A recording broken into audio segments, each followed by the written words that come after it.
कैसन किस्मत लिखल विधाता लेत बाड़ ऐसन परिचय राम।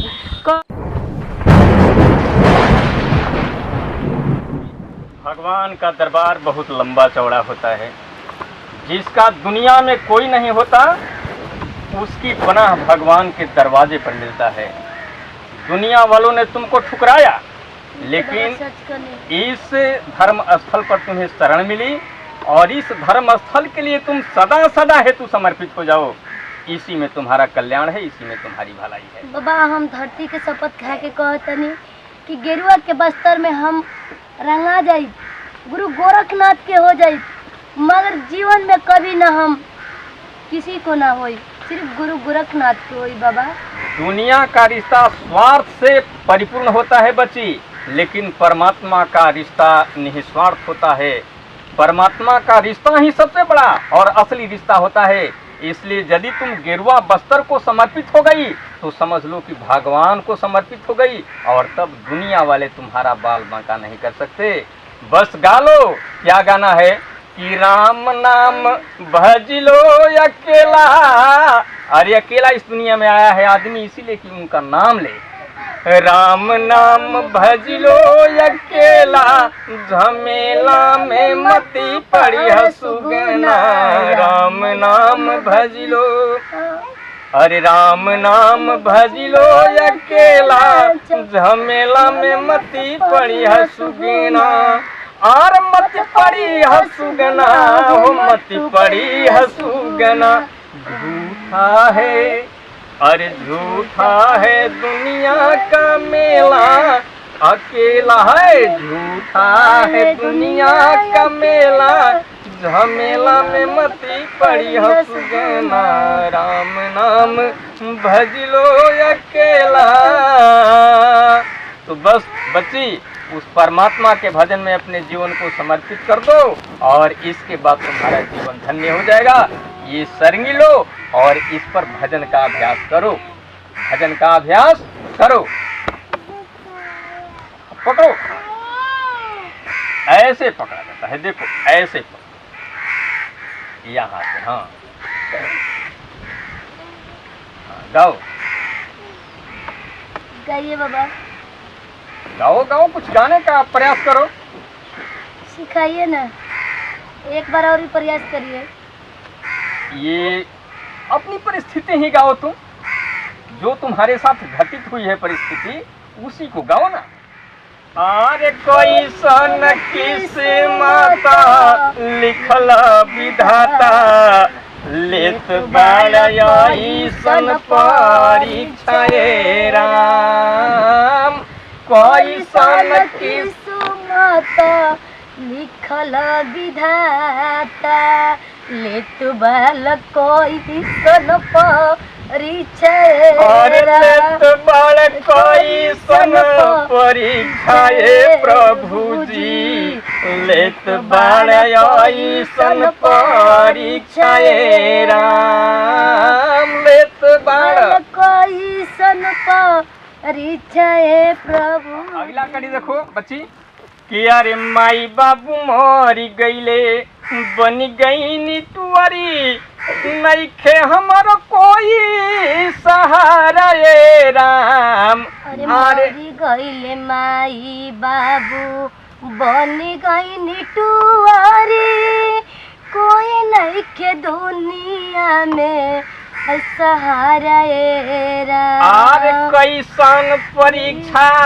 लेत बनी प्रभु जी, आरे कैसन परीक्षा लेत बनी प्रभु जी, कैसन बकिस्मत हमार ये राम। कैसन किस्मत लिखल विधाता, लिखल विधाता।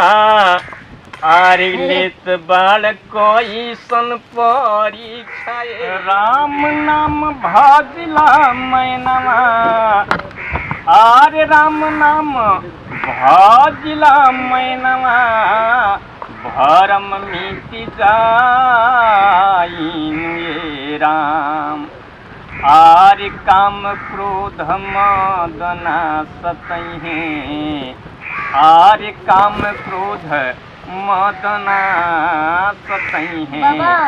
भरम टूट जाई मेरा। अब बोलो। बाबा कब तक ले गंगा जी के कुटिया में हम जग पर रहा, कम से कम तो हम लोग के नगर घूमे दी। बच्ची 12 वर्ष तक तुमने हमारे साथ तपस्या की, अब तुम्हारी तपस्या परिपूर्ण हो गई। जी बाबा। अब तुम ये सरंगी पकड़ो और ये गेरुआ धारण करो और अपने गांव चली जाओ, और तुम्हारे घर परिवार में जो भी हो उससे भिक्षाटन तुम्हें करना है, यानी उससे भिक्षा लेनी है।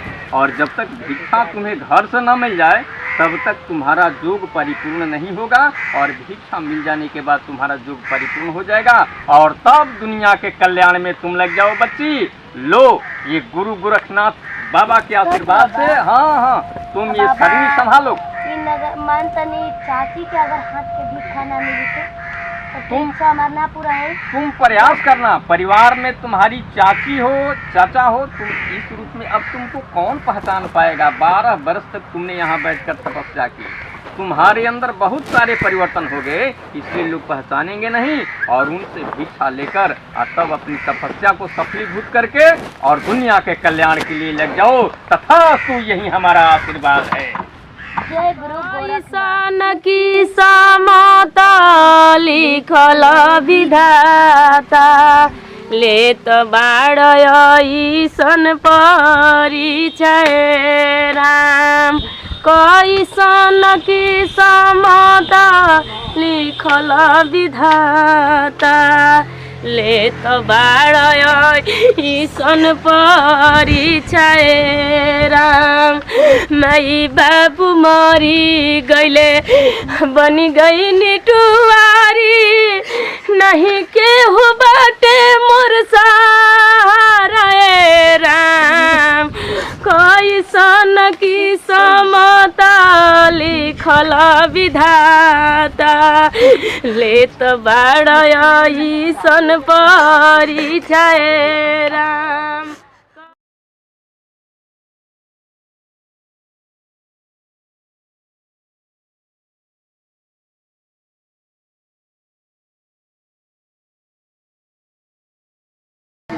जय गुरु गोरखनाथ। बच्चों कुछ लाओ। खुश रह गुरु गोरखनाथ से।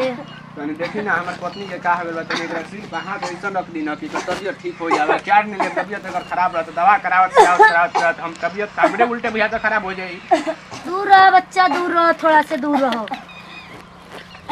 देखी ना कोखत है, तनी तनी रहुआ हाथ रख दी अपन तनी। ना बच्चा, हम इस पापी औरत पर कभी भी नहीं हाथ नहीं रख सकते, कभी भी नहीं। कौन ऐसा कर्म कइले बाड़ी किन कराय पर पाप आइल बा। बाबा ये घोर औरत बहुत पाप की है, बहुत। का कइले बानी बाबा? वही पाप के अनुसार से भोग रही है, भोग रही है। का कइले बाबा बता तो कि ना भगवान की चाची तबियत इनका ना ठीक हो पाई। तो बाबा ये तो बच्चा ठीक हो जियन। कैसे ठीक होई, कोनो वजह होई ना। आप बताइए पहले। तो हम कैसे बता सकते हैं, हम तो बोल ही रहे हैं कि इसका तबियत खराब है। कभी 4 दिन से तबियत खराब, इसका दवा कराते कराते हम भाग गए हैं। हमारी बड़ी तबीयत खराब। अच्छा उधर से बात करो, उधर से दूर रहो, दूर। ये कभी भी नहीं ठीक होगा, कभी भी। क्यों बाबा, क्यों क्यों क्यों नहीं ठीक? पहले पानी लाओ तो बताते हैं।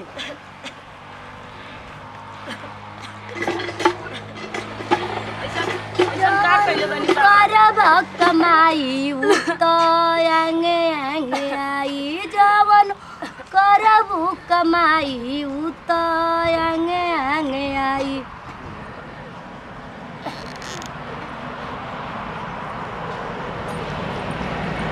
उधर चलो बाबा, बाबा हमरा के दूर ठीक आ। करो बाबा, बाबा हमरा के ठीक करो बाबा। पैर मत छुआ।